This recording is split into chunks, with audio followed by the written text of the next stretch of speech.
All right, let's get back into this. It's been a little while, although they don't need to know that. About a month and a half, I believe. Like I said, they don't need to know that.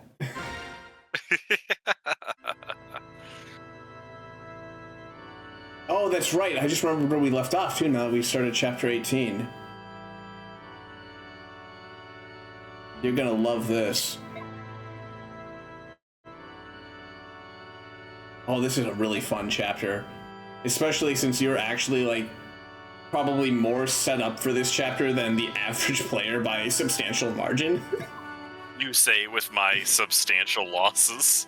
No, that's the worst part, alright? This next chapter, you actually need to deploy Rolf. Oh, this is his moment.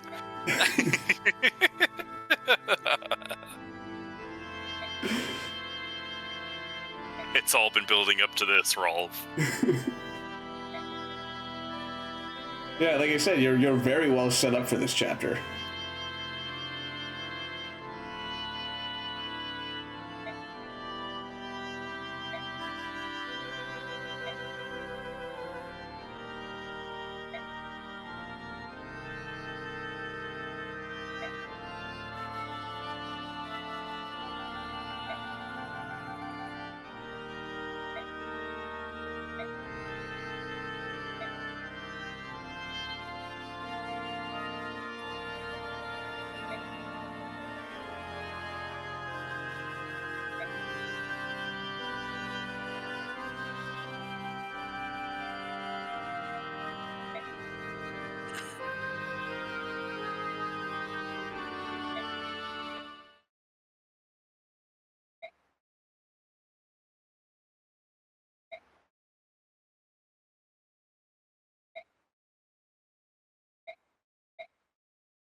Oh yeah, and you get this too.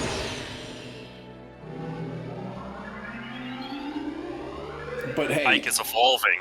yeah, but you know what the best part is? He gets like ridiculously good stat boosts here, so he's actually like, he goes from being a pretty mediocre unit to actually like super good. Like, watch these stat ups here. This is fucking nuts. All it took was a title. Well, okay. Won't argue with that. I like the new shoulder pauldron.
Oh yeah, let's see how this turned out. This seems like a terrible time to move troops, though. What are you I talking guess about? it's just because we're up in the mountains. Yeah, middle of winter. I don't think it's supposed to actually be winter, but yeah. Look But at hey. that, Rolf, MVP. But hey, that's when Hannibal, Hannibal crossed the Alps. So like, why can't you? Oh, fair, fair. I mean, half the party's dead already. What's another half? Yeah, it's just half that won't cause the avalanche, right? Exactly. We would have been too loud if we had all those other party members. Well, more like too heavy, but That too.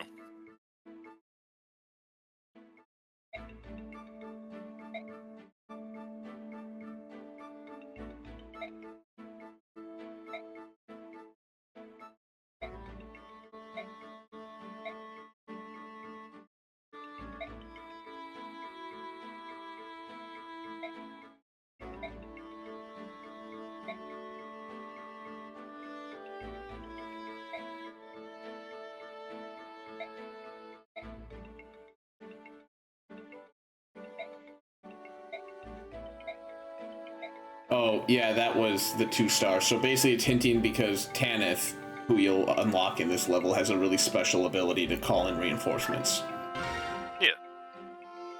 And they're trying to, give you a narrative reason for why she has the ability. In my head, I was wondering if it was a conversation I was going to have to do with Ike mid-combat to trigger, but... Yeah, so like how Titania has counter and shit, Tanith has the ability called reinforce. Yeah.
Ah, yes, one of the children.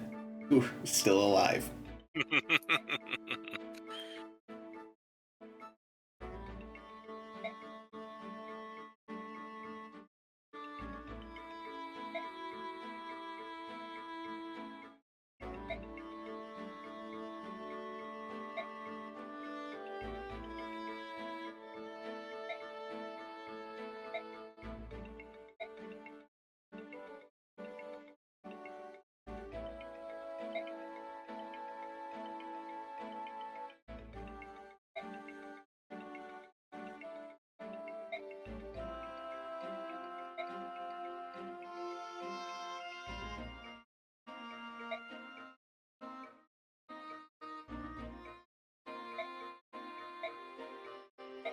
Too bad that didn't give you the "do you want them to leave" option.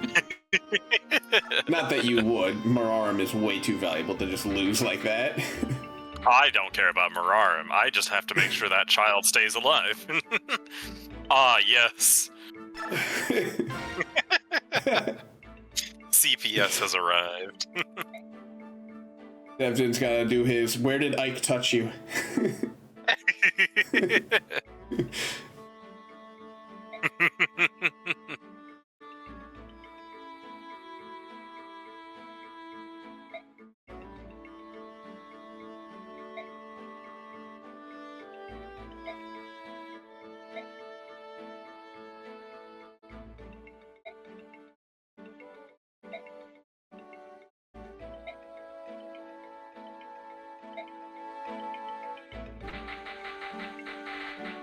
Oh yeah, real quick. Scroll up to Jill real quick. We're down now. Ooh, interesting. That's right, Miss died. Forgot about that. Miss. Yeah, that's our one dead child. And then I swore never again. And then Soren died. Yes. And then you swore again.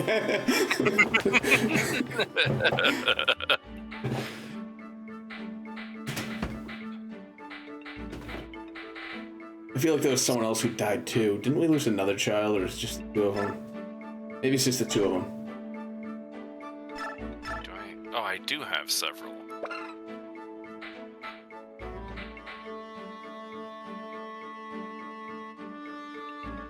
That is the dumbest ability. You'd probably be better off just selling Gamble.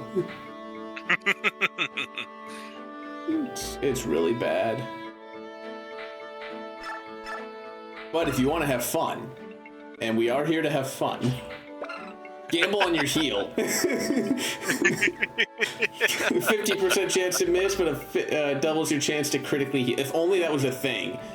Which technically, critically heal. Yeah, to critically heal, and technically the miss was a thing in Thracia. You could miss your heal, but they didn't have critical heal to make up for it, unfortunately. Yeah.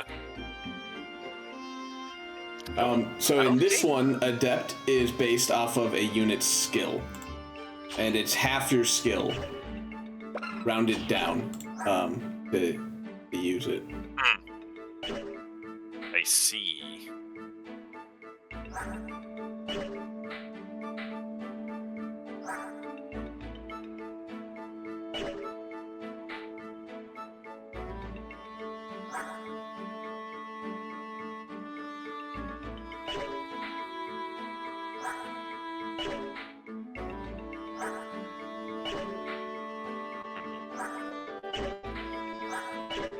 I lied. It's not half your. It's half your speed in the following game. It's actually just equal to your skill in this one.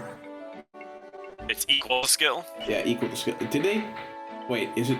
It is skill. I just looked at that one. I gotta check the Radiant Dawn now, because now I'm not sure. I thought it was half. One of them. Might be wrong completely.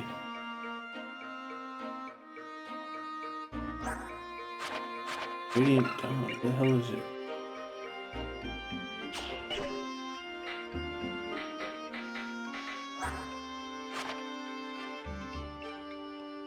Oh no, it never gets halved. So in both games it's just equal to, but in this one it's equal to your skill, and the other one's equal to your speed. Okay. So high skill, high reward in this case. I'm contemplating putting it on Leth. Or Jill. But Jill doesn't have all that many points. Devdin is a possibility too. Jill doesn't have very many points because she's not promoted yet. Once she promotes, she'll get more. That's right.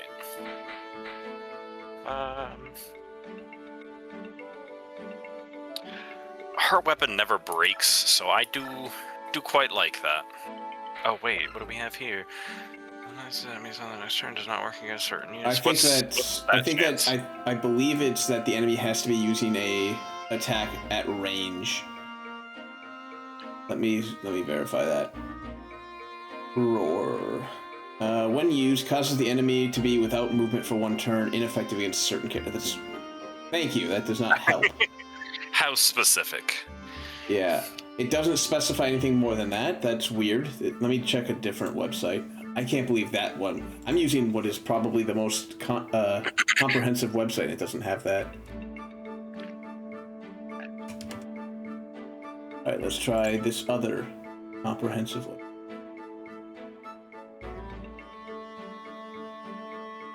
Oh, that's why, because it doesn't trigger in combat. It's a command ability. So when you go to make an attack, instead of making an attack, you can use Roar. Uh-oh. And immobilize them. That seems... It just means they're going to attack, well, Leth, because she's standing right there. But... Yeah. So you can let them trigger the attack that you could have otherwise made by roaring at them.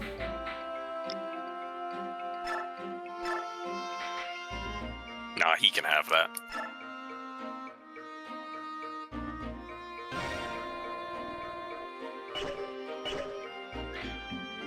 Which means, Leth, you are getting an Adept.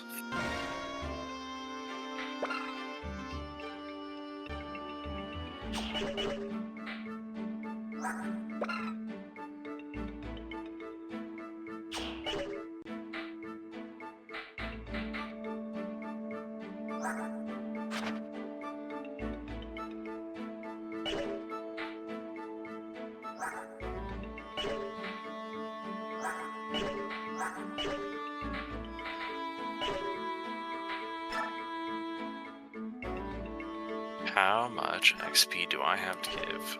A lot. We'll start off with this. You can have your 1 XP, Rolf. You tried so hard, you deserve it. Unlike Nefni.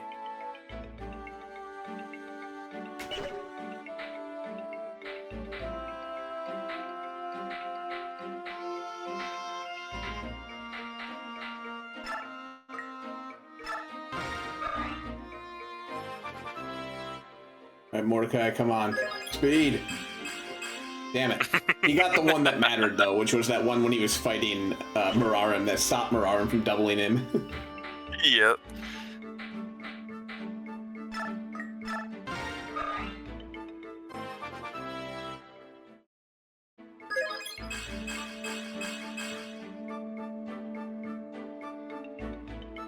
Pretty solid. Yeah, that's not so bad.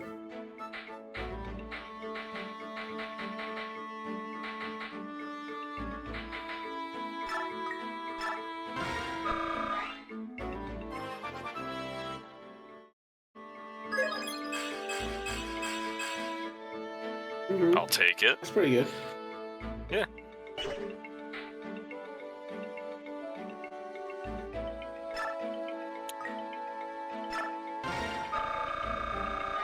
Make sure our children are properly leveled.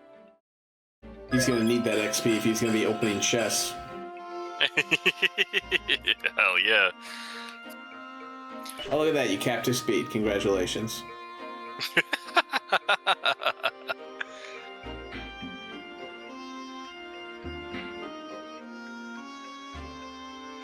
Ah, yes, for Braum to never see combat, of course. Here's one last level up, Braum, on the house. Hey, that's not bad. It's all right for an armor knight. It's what you want. Not a necessary. I'm not saying it's a bad level up, but I'm not saying it's a good level up either. But for an armor knight, it's not a bad level up. Yeah, yeah. Strength is nice, I guess, right? Strength is a good stat. It's useful. Nefni. Are you still doing this? Nefni will be good if it kills me, or more likely her. At what level do they auto 21. promote? Oh, okay. Good luck, Nefni. I'm not taking you that far. I think you got Jill's 19. I think Oscar's 19. I think you could dump enough XP into either of them if you wanted one of them to promote. Ah, Jill is. With their aforementioned warning.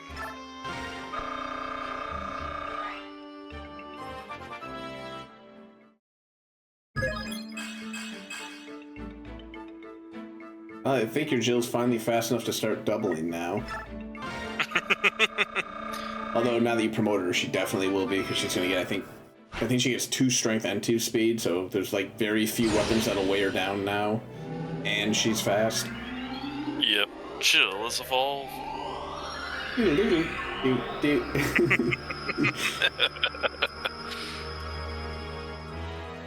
gonna have to make that little gag every time. It's in the contract.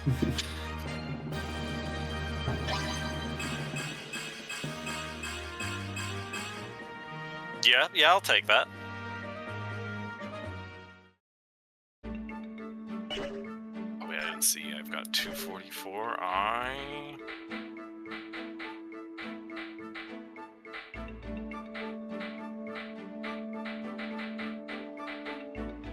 Tempt me so, Oscar. I like big numbers. I like big stats, and I cannot lie.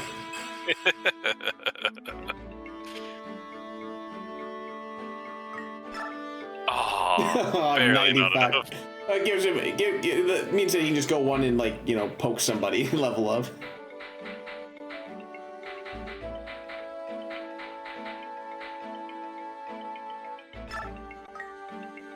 No, children take priority. That's true. And Tormod's been doing some pretty fucking ridiculously good level ups. Can we keep the trend up? Dude, this guy's a fucking monster. Now the rest can be. I just realized the reason he stopped getting defense is because he capped it.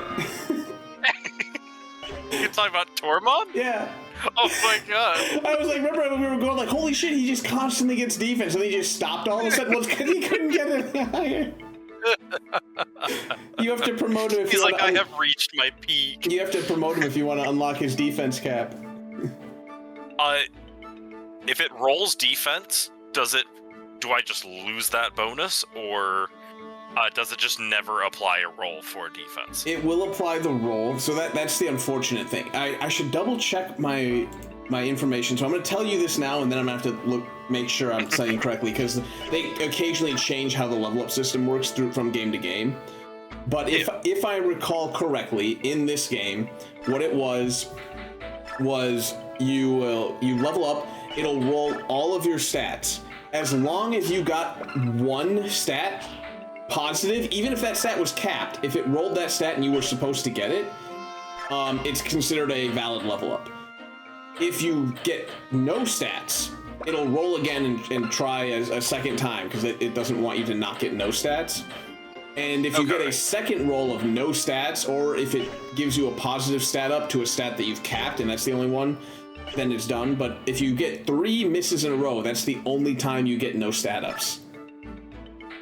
So it's extremely unlikely. But again, I'm gonna check for FE9 because they change the systems from game to game. But I think that was the FE9 system.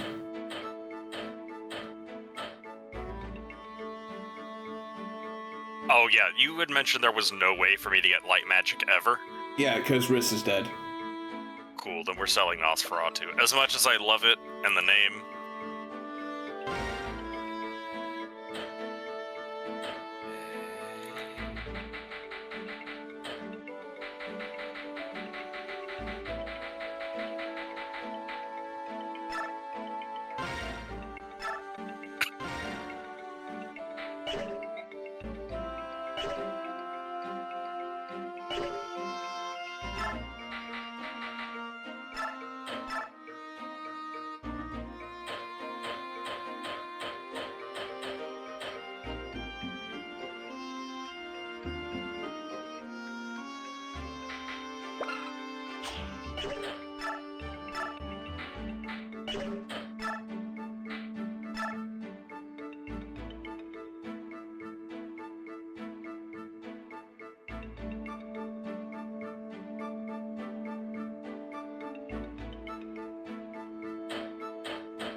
Okay, well, I have found one source. I'm going to look for another one just to verify this.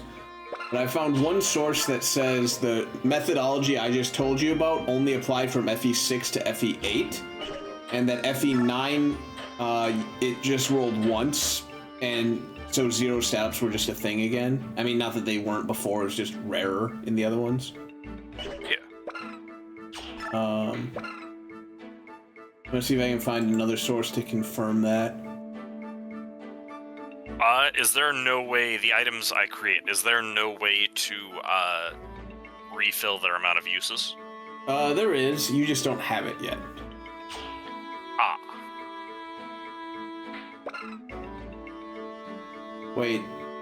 Am I speaking out of my ass again? Did they take that out and then put it back in the sequel?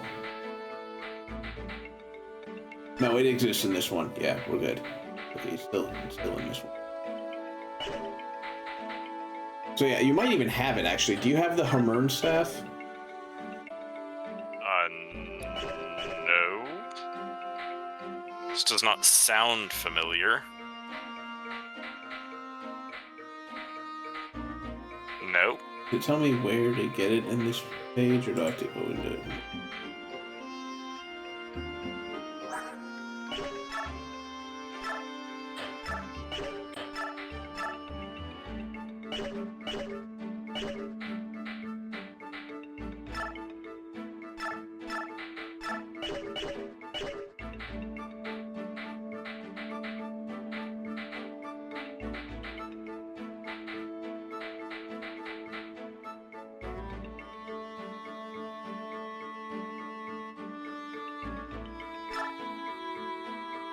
Okay, I found another source. I can't really confirm anything that's saying that, yeah, FE9 does have a one-roll system.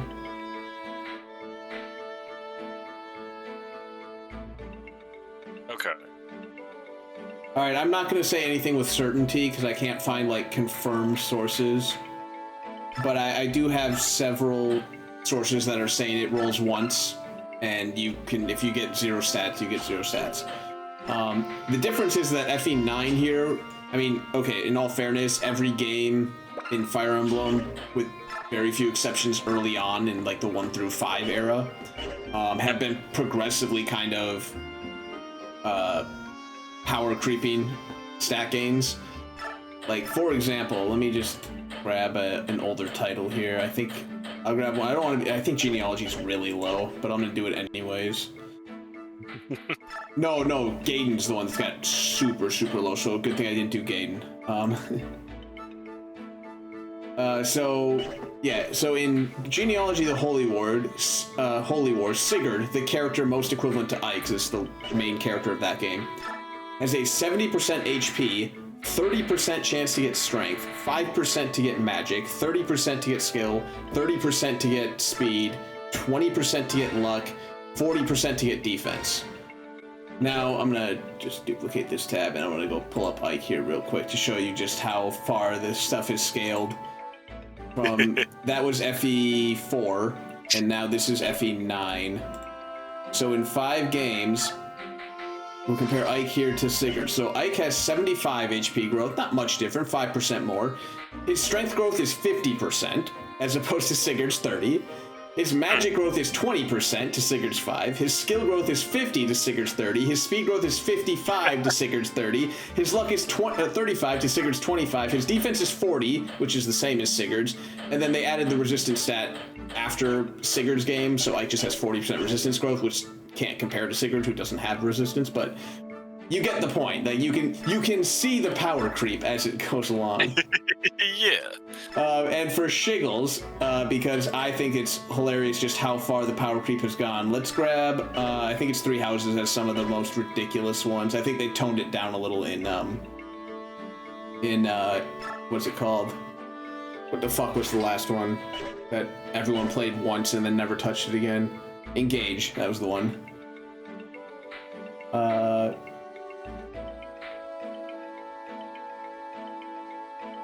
Growth rates, here we go. Okay, so growth rates work a little bit differently, so it's going to take me just a second to get them all aligned here, because in 3 houses you actually can have characters change classes, so they have their own base growths, and then they have to add on the class growths to those. So okay. For Shiggles, I'm just going to do one that I know is a pretty ridiculous growth, which is to say Byleth, because Byleth is like the closest I can think of to for Ike. Okay, and then for the class, not probably too surprising, Wyvern Lord is considered one of, if not the most broken class, so we'll use that. Okay, so Wyvern Lord gives plus 30 HP to protagonist 45, so 75, just like Ike. All right, that's not so bad. Gives 15 to strength, so it puts the protagonist up to 60% strength growth. And that's not even the highest strength growth in the game. I think the highest you can get is like 95 if you're really trying. Okay. A minus 5 to magic, so the magic's only 30, which is kind of meh, but I mean, it's still technically better than Ike's by 5%. Yeah. Dex is unchanged, so it's 45 on the protagonist. Speed gets buffed by 10 to 55, like Ike's. And then luck is 45, which is 10 more. Defense is 40. Res is 30 with the Wyvern. Yeah, with the wait. Oh, charisma. Charisma's a stat that Ike doesn't have because that was added to that one. But her charisma, or well, it has to be. Well, it doesn't have to be her, but the charisma boost is 50 if you get Wyvern Lord. And yeah, that's the protagonist. And thankfully, in Three Houses, Byleth is broken as shit, but Byleth is slightly less broken than other Avatar characters that were added in FE. Would have been Awakening and Fates, who had like Avatar characters that were broken beyond belief. Like, let me grab what is probably considered the most broken character in Three Houses here, Dimitri, and we'll put the Wyvern Growth on him. So he has 85% HP, 75% strength, 15 magic, but you're a Wyvern, who cares? 50 dex, 60% speed, 25% luck, 50% defense, 20% res, and 60% charisma. So yeah, like I said, the power creep that's been going on through the stat ups is ridiculous. It's one of those things that you kind of feel like I like it and I hate it at the same time, because if you go back to those early games, like you said, where Sigurd basically like had 30 was the highest on, he had several of his growths, but it was like the highest of any of them type of thing. It meant you would get like a stat, maybe 2 stats in a level, 3 if you're lucky type of thing, but getting 4 or more was like nearly unheard of. But the game was balanced around that, and by balanced around that, I mean it meant that there was less systems mechanics they had to deal with in terms of like how powerful they could make a boss. Because with growths being lower, they had a better idea of roughly how powerful the player's army should be when they get to a certain boss. Because they're not going to just like be flying off the handle on stats. Yep. So it made from a developer standpoint, I completely understand the lower growth rates, because it gives you that RPG feeling that they're trying to make for Fire Emblem here, without defeating the tactical part of it. Okay. As they went on, personally, I think Path of Radiance, and to a lesser extent Radiant Dawn, although Radiant Dawn had a bit of power creep between just those games, even though they were technically sequels and right after each other. But I think Radiant Dawn more or less hit it like on the nose, where the growth rates are impactful and you as the player feel like your characters are getting powerful, but they're not just snowballing out of control. In that Three Houses game I was using on purpose, because it's ludicrous what some of the stat ups you can get are and how high you can get the stats, to the point where even on the highest difficulty, the only actual challenge is getting through the first like 4 or 5 maps, because your units are actually on par with the enemy, or maybe automatically like a little bit weaker, so you have to learn how to properly gang up on them. But after you've gotten a couple of levels under your belts, you've skyrocketed, beyond what the enemy's capable of, and there's no threat left in the game. In addition to the fact that Three Houses also has a really ridiculous skill system far beyond what this one did, where you can have like 5 skills equipped. There's no like cost. You just had 5 slots. Yeah. So you could just build super characters. And I don't want to say that I'm not going to claim that I know what the best build is, but one of my favorites was to just get your guy a bow user, preferably there's like a bow knight class, so it's just a mounted archer, because they get +1 or +2 range default on their weapon. Equip the person with a longbow, so they have like 5 range at base, and then give them like wrath, where they get that when their HP is low, their crit rate goes up. Give them what's it called? There's some other thing that just gives you an innate like 30 crit somehow. I think it's a warrior skill specifically. you have to master the warrior class. But basically, you can get like 100% crit rate on, the person of your choice, and you have 5 range, and with close counter, which means that you can, with a bow, shoot and melee. It means anyone walks up to you, and if you also give them vantage, so you always go first, and then you just crit everyone who walks into you in one shot. That's great. Yeah, the characters you can make in Three Houses are ridiculous. It's fun just to build ridiculous and stupid characters, but like I said, it breaks the game's difficulty in half, to the point where, like I said, even on the hardest difficulty, there's not much of a threat beyond the first couple of chapters where you're actually on par with the enemy. Yeah. And I think this game struck a very good balance. Because like I said, the level ups are good. You get a lot of level ups, you get a lot of stat ups, but on the harder difficulties, you're probably not going to see it as much on normal here, but on the harder difficulties, the enemies, especially the bosses, feel like they're more comparable to you. So you don't feel like you're an invincible god. Yeah.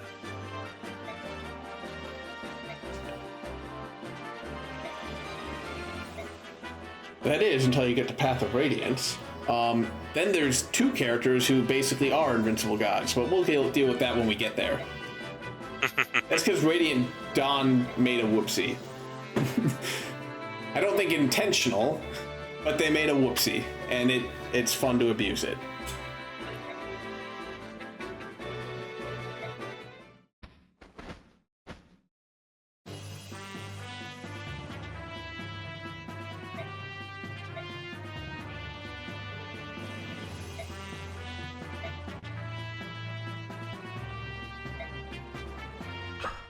All right, I'll be honest. Janeth and Ulki are pretty decent characters, especially Janeth.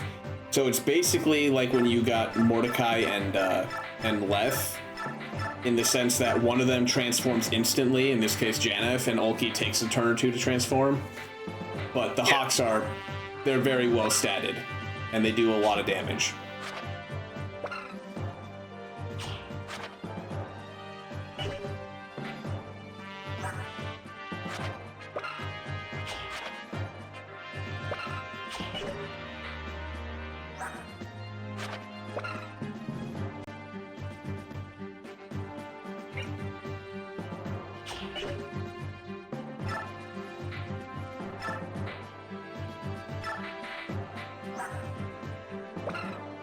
Yes, there it is.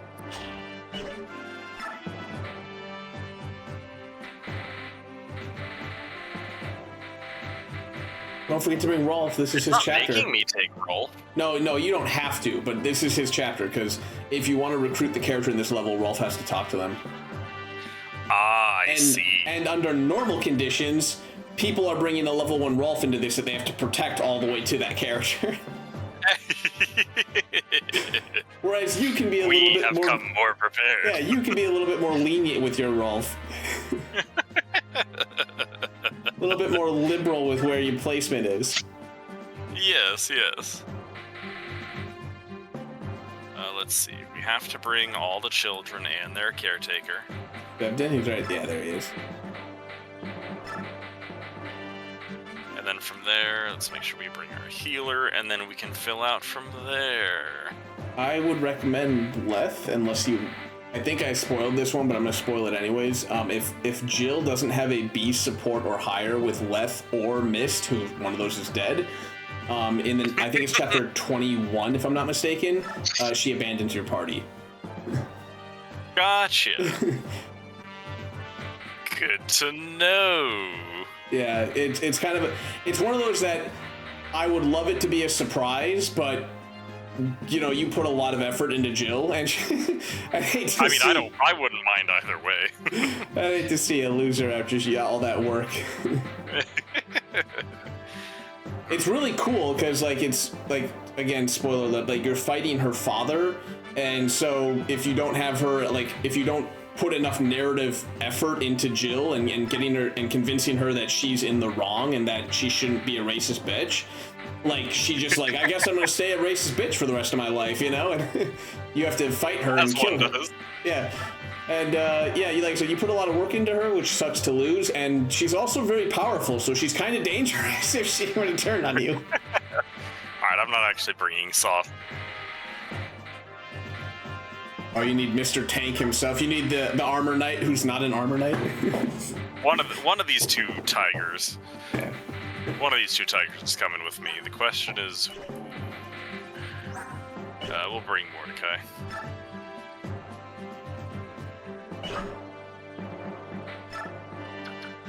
Let's see if I remember. Don't forget your demi band that's on Mordecai, because you can give that to someone for them to stay permanently transformed.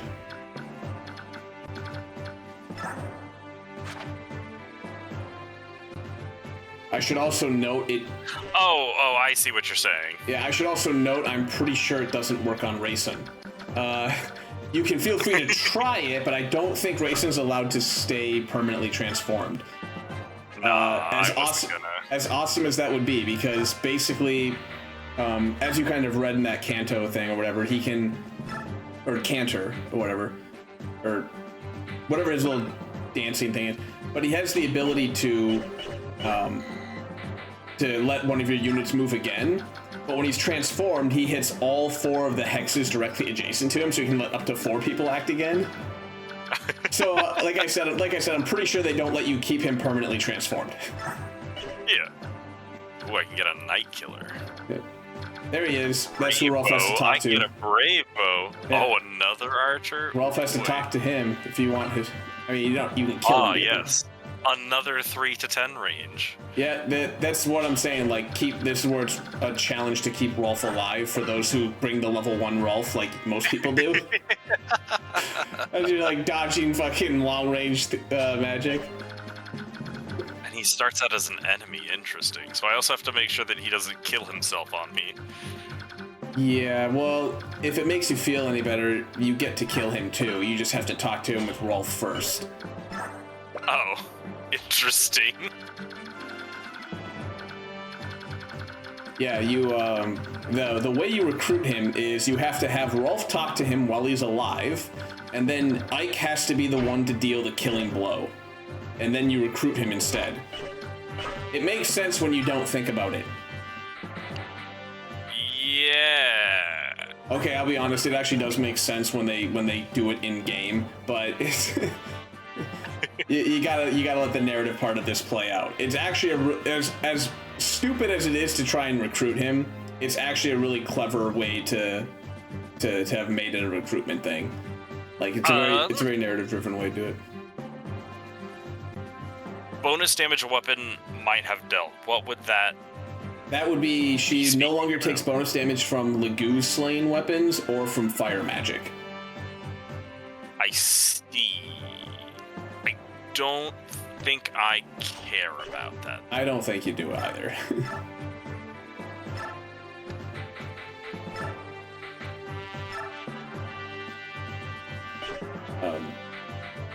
I'll be honest, that's partially because effective weaponry is shit in this game. If this were Radiant Dawn, you would definitely want that on her, or at least somebody in general. In this game, you can use it, you probably should because you have it, but it's not as vital as it is in other games where the effective damage is ×3 rather than ×2. Yeah. Let's see. What is it? That's okay. Oh, that's the wrong one. That's the one. Did you get I think you could have had a thunder or a bolting tome. Can Tormod use bolting? Can he fight bolting with bolting? Not yet. No, he can only use fire. Oh. What's his lightning magic at? I think it's D actually, isn't it? Oh, it's E. Oh, nope, he's way off from bolting. He can't even use meteor actually. Meteor is a B rank tome, which is the long range version of that for fire. Indeed.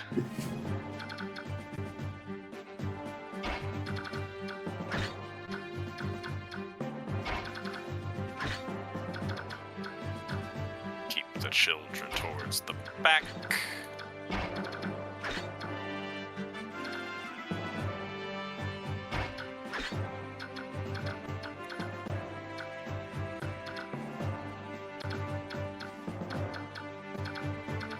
Yeah, this should be fine.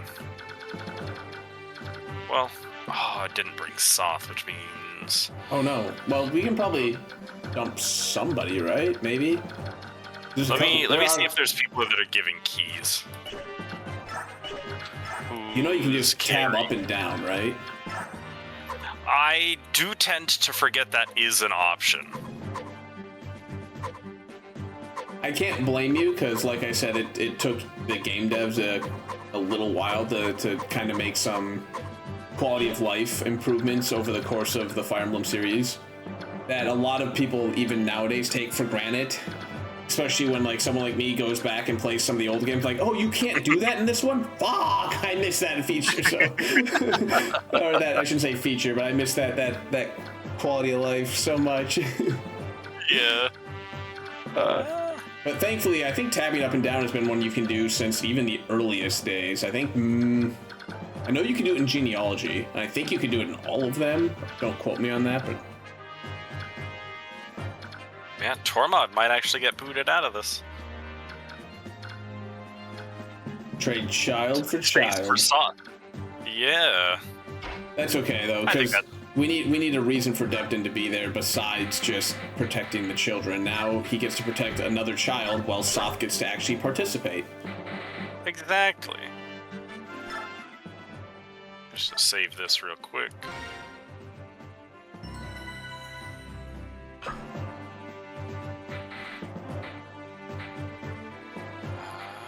I say that like Tormod wouldn't participate. I'll be honest, your Tormod's insane. He's not like, he's not as god tier as like Titania or your Jill's actually really good right now, but he's pretty fucking good. Like he can hold his own.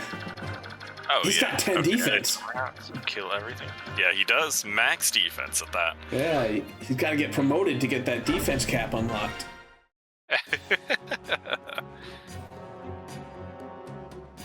Which is really weird. I didn't think his defense cap would be 10. Because, and I'm referring in this case specifically to the old GBA games, but in the GBA Fire Emblem games, when you were in your base class, every stat except for HP capped at 20. And when you unlocked the caps, all it did was add, the ability to increase the stats up to a maximum of 30, depending on the class. The class caps were different. Some, like, the Swordmaster had a cap of like 30 speed, but only like 23 strength. And I thought that mentality still rolled over into this one, where your mages would, hypothetically, I thought that Tormod could have 20 defense and then promote into a sage and get, the cap would go up to like 22 type of a thing, but apparently that's not the case. In Radiant Dawn, I know that the caps were less than 20 in some stats in their base class. Not frequently, though, but in some cases. But apparently they did in this one, too.